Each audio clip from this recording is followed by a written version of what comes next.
Nothing can justify her conduct. I just don't know what to think of her. What did Master Yu... Nothing. I guess she wants me to have my own opinion. And I still can't see through this. The more leads we get about Nanyin... Don't lose heart. We don't live in a world where everything is either I think it's only a matter of time before you We are very close to the day when... Well, thank you. Like my practice was held back by a bottleneck for a really long time. But once Huh? Does that mean everything has something in common with practicing martial arts? Miss you. Master Yu once called it a strong point of mine. Ah! The data transmission is complete. Here you go. Thank you. We won't waste more of your practice. You are very welcome.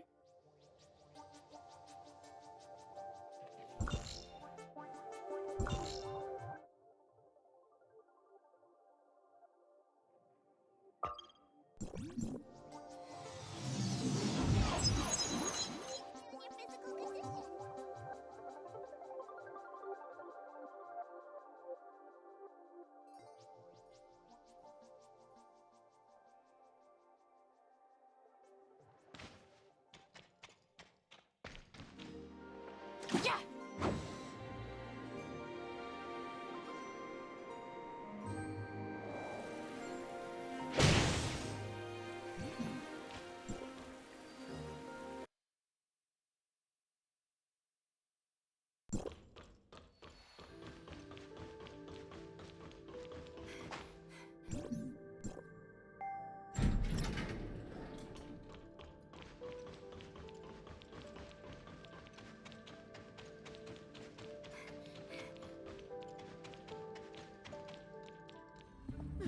What do I do? What do I do? Who would have thought the issue really wasn't in Domain 9? What do I do now? I was so certain.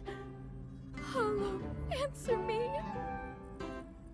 Did I make a huge fool of myself? This is so embarrassing. Actually, I also wondered if it could be Tempos. But the communication structure of Tempos is different from that of Gestos. There shouldn't be any conflict between them. In fact, nothing in Domain 9 has what it takes to interfere with When did Gestos. you guys get here? Who were you talking to earlier? Was it Paulo? What Paulo? I don't know any Paulo. You must be mistaken. I've already come to a rough conclusion. I'll go and confirm with Master Yu right away.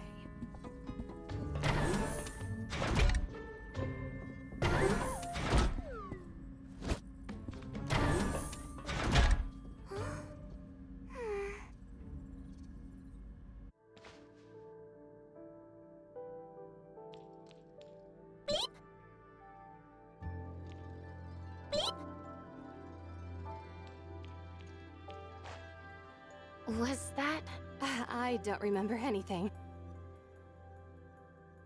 Paulo is going to share her conclusion with Master Yu. Don't you want to hear? Oh, then we bet.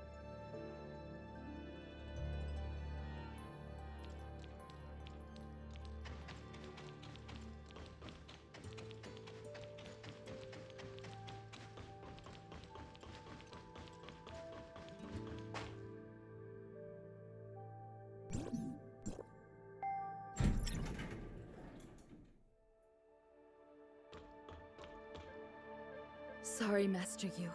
The current situation at the Infinite Sundial is slightly beyond my expectations. In order to lift the current field energy supply limit, I've made some adjustments to Tempos' system. Hopefully it'll be enough to meet Domain 9's power demand for now. However, this is only a temporary measure, not enough to support the development of the third-generation timestamp tech. I need to look into something back at the headquarters. The real cause of the problem might lie there. I promise you, I'll bring a real solution when I return to Domain 9, and it won't be long. The inspection of the Infinite Sundial's infrastructure has led to a similar conclusion. We have examined it thoroughly again and again, but no adjustment is needed. This is a great result, I suppose. Now I'm proud to announce, the upgrade of the Infinite Sundial is a success! It's time to go back to District 9 and report everything to Teacher. Or should I use the term debrief? Thank you, Master Yu, for looking after Breely and me all this time. No problem. Thank you for your hard work. We are forever grateful for Hycros' help in solving our energy crisis. I look forward to more cooperation in the future. For example, the timestamp tech. Archon Larson of Hycros once expressed his interest in employing timestamps in Vera to help resist the darkness invasion. Mimi from Tianzhong Pavilion is already following up on this. We stand together through thick and thin. The information we have deciphered from the dark forms should be useful for Vera in combating the darkness. The dark forms we brought back? That's right. We can now confirm that it's a similar technology to Domain 9's timestamp, created and left by the alien civilization that we all know too well. The dark forms contain key information about the darkness. It's not an exaggeration to say that they determine the future of Domain 9. Due to limited computing power, it will take Tempos quite some time to decipher the information alone. Sadly, we simply don't have the time to wait. Master Yu, are you hoping to have Hycros' Gestos work together with Tempos?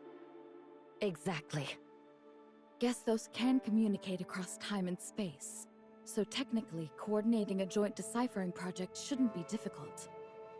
I will report this to the headquarters. I believe we will soon have a response for you. Thank you, everyone. While Tempos continues to decipher, we will be here waiting for your good news.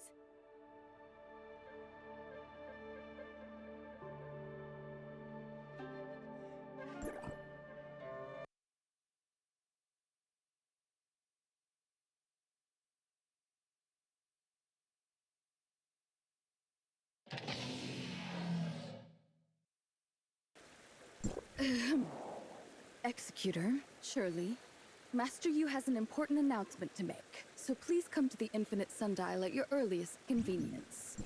I'll be waiting for you at the...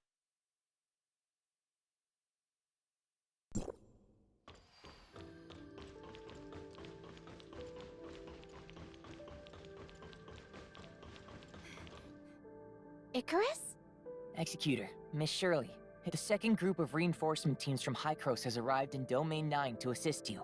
You've really been a great... It seems you're already acquainted, and there's no need for my... I'll briefly explain my investigation and the decision from headquarters. The cause of the abnormal Gestos and Tempos are working together to decipher the dark forms. Master Yu's invitation likely indicates an advancement in our understanding of the alien. As for what the deciphered information means, I believe... Nanyan, don't... That's right.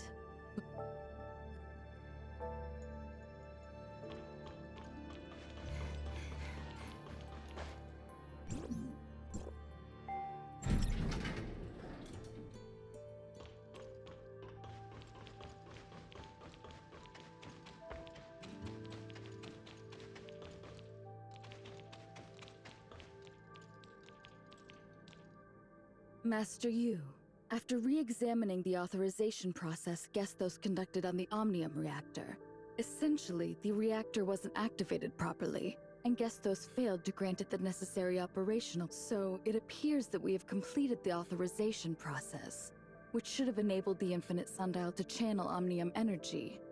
But in reality, Gestos couldn't alter the operating power level. Therefore, after reaching an agreement with Tempos, we re-executed Gestos' authorization protocol. The results met our expectations, and the Infinite Sundial is now operating at full capacity. It was a deceptive illusion. At the moment Gestos attempted to authorize the reactor, it received two similar yet distinct sets of instructions. One was Gestos' authorization command, while the other was from the disruptive factor I had previously speculated about. The reactor executed the latter command, which means Gestos wasn't the actual authorizer. Hycros didn't have the authority over the Omnium reactor, making all subsequent commands ineffective. Then, how did the Infinite Sundial manage to start... That brings us to the question, what exactly is this disruptive factor? I had considered it during my investigation in Domain 9. But it was such a bold after reviewing the headquarters documents and the archives in Aqua, Tempos also possesses an authorization ability similar to Gestos. When the Infinite Sundial requested authorization for the Omnium reactor, it was Tempos that issued the command in response. But why would Tempos have similar capabilities to Gestos when Domain 9 had— This has to do with a piece of distant history. Whether it's Domain 9, Asperia, Vera, or other regions, none of us are the original inhabitants of Ida. We migrated here many years ago aboard the spaceship Distant Beacon. It may sound romantic, but history is not a work of art, and grand space operas only exist in our imaginations.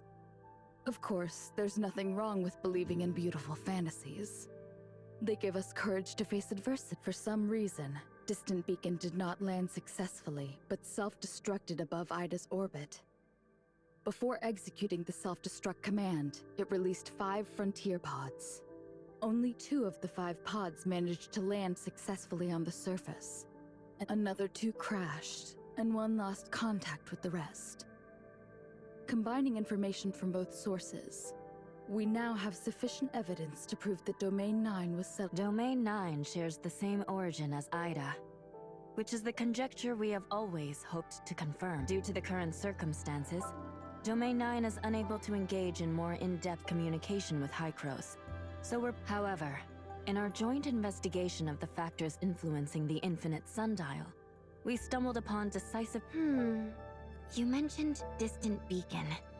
It seems that both Tempos and Gestos' authorization abilities are connected to it.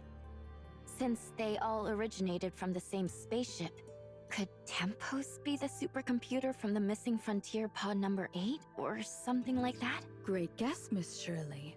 The precursor to Hykros' Gestos was the central supercomputer SAM from Distant Beacon. Although Tempos was exclusive to pod number 8, it shared some of SAM's technology.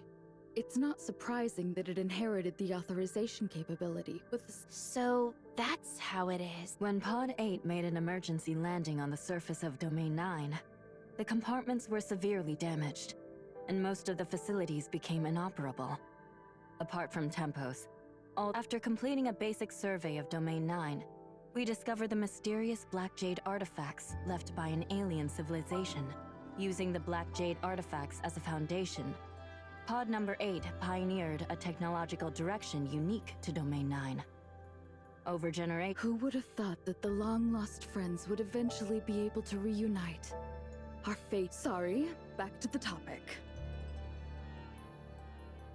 Unfortunately, now isn't the time to celebrate the reunion. We've deciphered, as we had speculated, after Nanyin activated the incubation capsule in Hendeka County, she transformed not just any dark wretch. Dr. Rubilia thinks that she has become the hive mother of a new order of darkness, entirely under the alien civilization. This alien civilization coveted the adaptability and destructive power of the darkness. They wanted to harness this power for themselves, but were hindered by the darkness's unparalleled evolutionary capabilities. Subjugating the darkness and making the whole species submit to them was the only way. As you've seen, they focused on cultivating an outstanding individual to defeat the Hive Mother.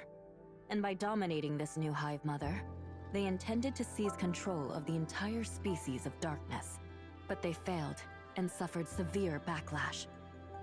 After hastily sealing the Hive Mother using Black Jade technology, they abandoned this land. This might also be why Domain 9 has been isolated from the outside world. Perhaps as a way to— Arrogance truly is a common trait among all living beings, without exception. But this method is not unfeasible. The current Nanyin is an extension of their— She's seizing the Christomaxes and turning people into dark wretches. All for one reason: to expand the power of this new order of darkness, preparing for the moment to contest the Hive Mother. The soldiers that were turned into dark wretches by Nanyin, are they all pawns? I'm afraid so. This is a civil war within the darkness, and we are but minor variables that can be exploited in Nanyin's eyes. So even if we haven't made contact with the outside world or broken through the Black Jade ruins, Nanyin would still have seized the Crystamaxes in them. The fate of Domain 9 was sealed when she completed the experiment.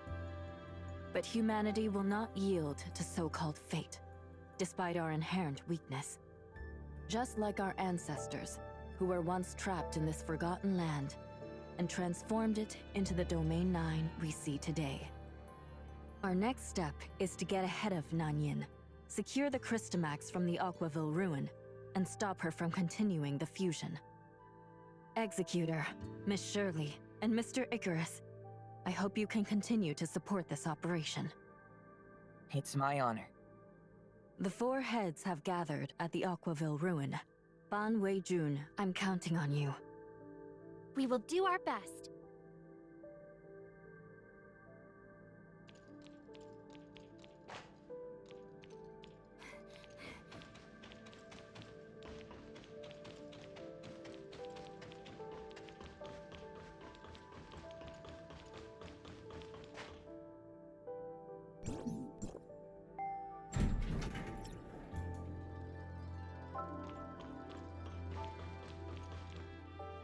According to our calculations, the energy interference barrier can now fully cover Aquaville Mansion, and the test results are as expected.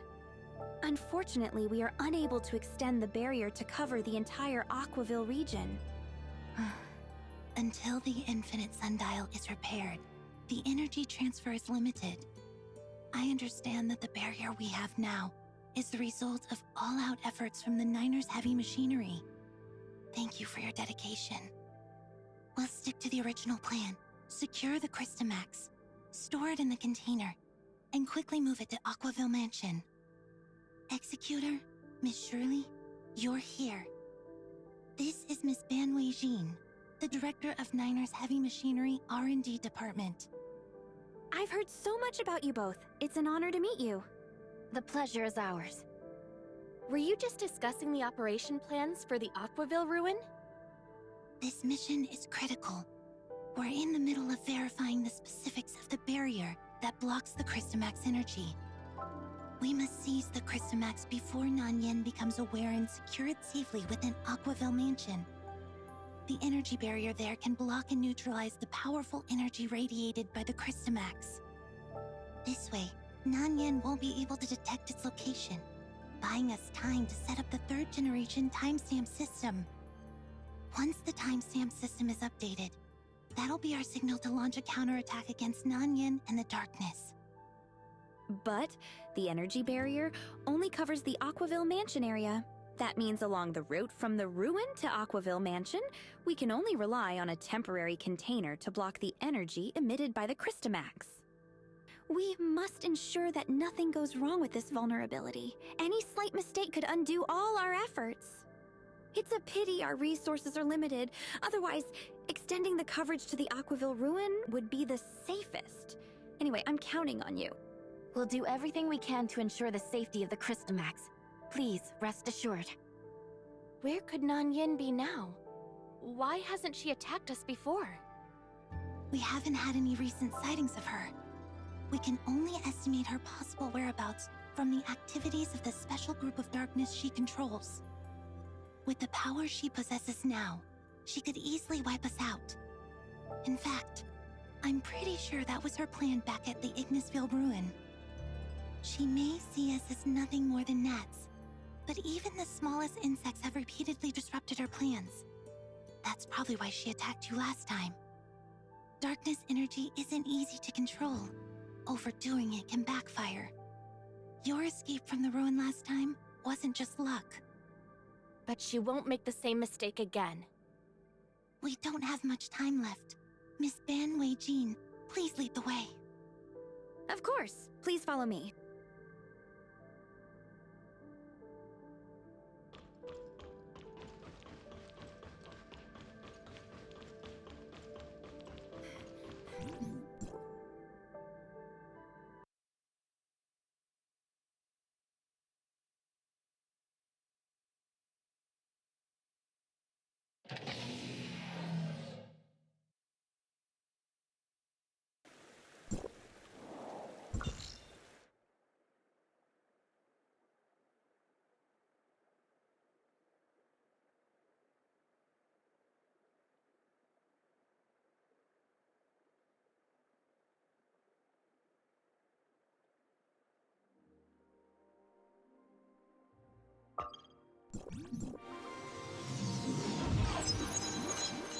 little embarrassing to say, but it wasn't until recently that we confirmed this with Hykros.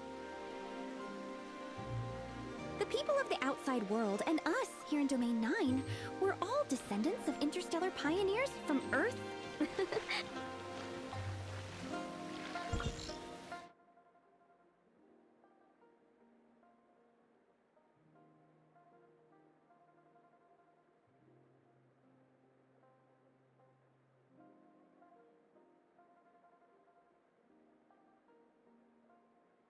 Pod number 8, that crash-landed here, was mainly carrying members of the Earth-era industrial manufacturer, 9 Arcs Industry, along with their array of construction equipment. Master Yu has also told us that due to the severe damage to the pod during the crash, a lot of data and equipment were unusable, which is truly unfortunate. Yes, after discovering the timestamp technology left within the Black Jade ruins, we shifted our research focus.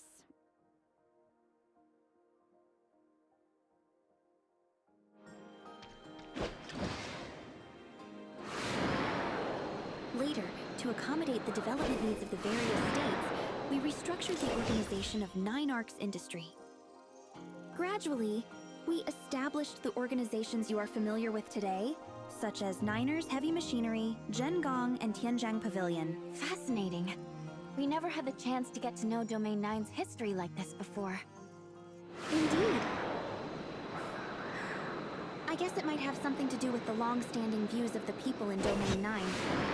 That is, those from the outside world are yet another civilization battling against the darkness or something like that.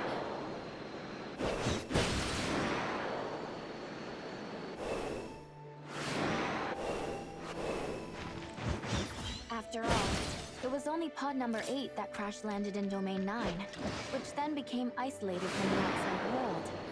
One might think that pod number 8 reached its destination, planet Ida, while the other pods were lost in the vastness of space, right? Over time, this kind of thinking stuck with a lot of people. I believe this misunderstanding will soon be cleared up. Let's save the reunion celebrations for after everything is over.